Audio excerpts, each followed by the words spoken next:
North Korea's vicious young dictator exploding with confidence tonight. His government's news anchor uses new, very aggressive language to project Kim Jong-un's threat. Kim Jong-un said we now have the clear capacity to directly and realistically attack American bastards who continue to attempt to invade the Pacific. Kim's just tested 2 medium-range ballistic missiles. One failed, but weapons monitors call the other one a partial success because the missile flew 250 miles and even briefly entered space. Saying that he can realistically attack Americans and not just the U.S. in general, that's a new level of threatening language from Kim, right? Yes. The potential for provocation and provocative language is enhanced by Kim by the fact that now he has the technology that goes to match the language. When Kim perfects the so-called Musadon missiles he just tested, experts say he'll be able to strike the Aleutian Islands in Alaska or U.S. military units on Guam. A U.S. intelligence official tells CNN tonight Kim's aggressive language, his celebration of this missile launch, underscores his regime's aspiration to be recognized as a nuclear power. Analysts say Kim also wants to fend off the threat he perceives from his principal enemies, who've just wrapped up a massive military exercise on his doorstep. He wants to deter America from even threatening to intervene. He wants to deter South Korea at the same time, obviously. And to do that, he wants to be able to say, I can attack American bases, kill Americans in their beds. Kim's also believed to be toughening up against the U.S., possibly to extort concessions. Any real provocation where he fires one missile off that's with a real warhead does some damage, he'll be decimated. Pyongyang will become essentially a bowl of glass, and I think he knows that. Still, there are tens of thousands of Americans in Kim's line of fire. More than 28,000 American troops are deployed in South Korea. Analysts worry tonight that if Kim tries to provoke South Korea with artillery fire, maybe a commando raid, that a mishap, a miscalculation from Kim's forces could harm those Americans, then we could be in for a dangerous escalation. We are just getting this in. The U.S. officials we are speaking to, Brianna, are telling CNN there was a very serious incident with the Iranian Navy yesterday. Now, this is just one day after that video everyone saw of a different incident. But yesterday, in the northern end of the Arabian Gulf, there was an Iranian fast attack craft that came out into the water and began harassing 2 U.S. Navy ships and a Kuwaiti Navy ship. The Iranians, we are told, were circling the Navy ships. They were coming close. They would not leave. At one point, they came within 200 yards of one of the U.S. Navy patrol craft. The Navy, following standard maritime procedure, tried to call the Iranian ship. They got no answer initially. They fired flares. They did then have, a U.S. official says, a brief radio-to-radio conversation with the Iranians, but still, the Iranians did not leave. At that point, we are told that this U.S. Navy patrol craft, the USS Squall, then made the decision and fired 3 warning shots into the water to warn the Iranians to pay attention and to back off. This is standard maritime procedure for the U.S. Navy. It rarely happens. It has happened in the past, but this is standard procedure when a U.S. Navy ship feels threatened and that threat does not back off.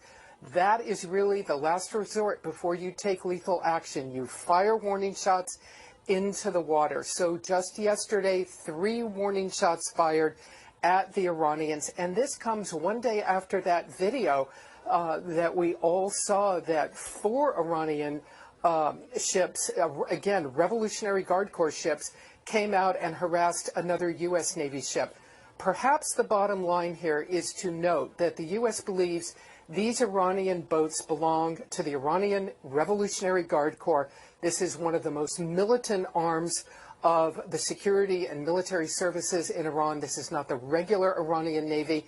There is always concern that these maritime forces of Iran that are doing this are not under the central control of the government.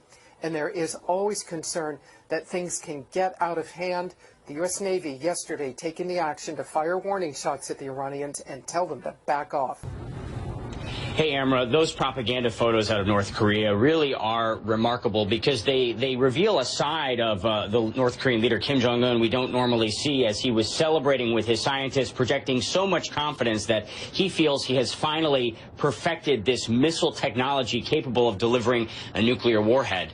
to his enemies, including the United States. Rising from the waters off the eastern Korean peninsula, an ominous new threat from North Korea, the successful test firing of submarine-launched ballistic missile Hukguk-song, meaning Polaris, the North Star.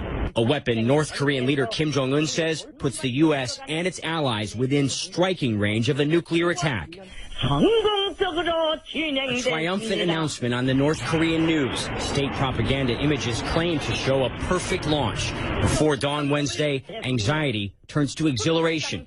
Kim Jong-un and his officers smiling, laughing as they track the missile some 500 kilometers, more than 300 miles, further than any previous attempt. The testing and the phase of the development is very rapid. A launch attempt just last month failed. A missile fired 4 months ago in April traveled just 30 kilometers, around 18 miles.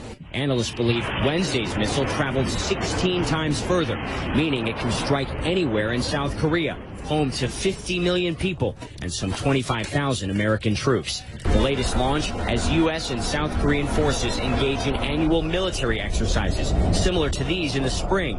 Pyongyang views the annual drills as a direct provocation. Troy University professor Daniel Pinkston says war games are vital to keep the peace. Looking at North Korea's capabilities, their development programs for weapons of mass destruction and their delivery systems, the shrill rhetoric that comes out of Pyongyang, their objectives are very clear. North Korean weapons development continues at a breakneck pace, despite nearly universal condemnation and unprecedented international sanctions. They will allocate resources from other areas and devote it to the missile and nuclear programs. Kim Jong-un called Wednesday's before dawn launch the greatest success and victory. Feeling the intense pressure to succeed, one officer appears overcome with tears of joy, or perhaps relief. Russia is deploying its ballistic missile and attack submarines in numbers, range, and aggression not seen in 2 decades. In an exclusive interview, the commander of U.S. naval forces in Europe tells CNN the buildup is part of an alarming strategic view. They're very clear that NATO is viewed as an existential threat to Russia. Our military capability, they view in a very visceral way as a threat to Russia. Adding to U.S. concern, Russia is deploying new submarines that are harder for U.S. naval forces to track and detect. Following years and billions of dollars in investment, they are quieter, better armed, and have a greater range of operation. The submarines that we're seeing are much more stealthy. They're acoustically quieter. We're seeing them have more advanced weapon systems, missile systems that can attack land at long ranges. The increased Russian sub-activity is backed by a much broader military expansion. Russia is adding or upgrading some 12 naval bases across the Arctic Circle, expanding its capability to send subs in numbers through the crucial Greenland-Iceland-UK gap into the Atlantic and closer to U.S. and NATO territorial waters. Moscow has also newly stationed 6 submarines in the Black Sea, giving Russia new capability into the Mediterranean. The U.S. believes the new activity is designed to deny NATO, including the U.S., the ability to operate within Russia's so-called near abroad. Increasingly alarmed by Russia's new sub-deployments, the U.S. and its NATO allies are launching new training exercises in anti-sub warfare and deploying new systems, including the P-8 Poseidon. These are sonar buoys dropped into the water to track submarines. The plane can be equipped with torpedoes to destroy those submarines.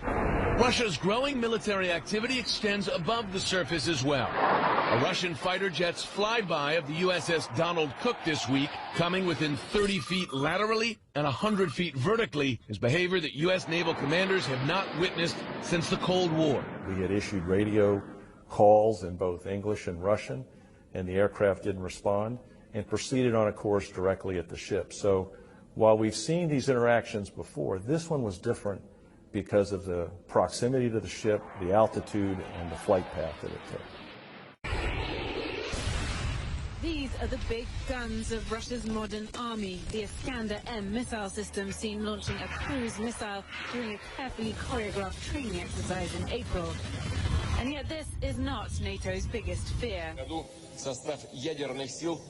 Last year, President Putin announced more than 40 new missiles would be added to Russia's nuclear arsenal, prompting concerns in Washington of a new Cold War.